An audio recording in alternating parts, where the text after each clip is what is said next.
We're brewing some compost tea in our brew tank right now.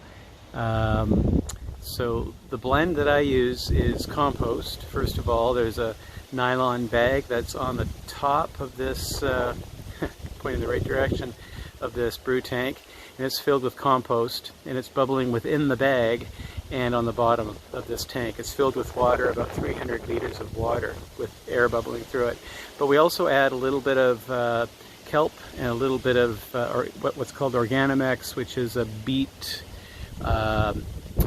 derived source of nitrogen that can be used as a nutrient in the vineyard, but also as a little bit of food for the organisms. So it'll brew here for about 12 hours with the compost in it, and then another 12 hours without the compost in it, just as the liquid. It'll be a brown liquid at that point, and teeming with organisms, and the air keeps it aerobic, so keeps it from going stinky, anaerobic, like swamp water. So you want we encourage high fungal populations in our compost, and we want high fungal populations in our vineyard.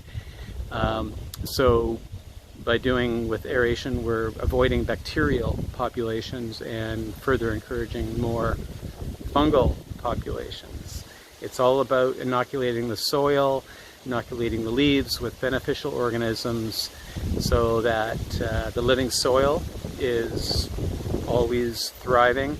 And think of the organisms going on the leaves as crowding out disease organisms. So by having a good population, it's like you're having in your gut a lot of probiotics in your gut, you're less likely to get a disease.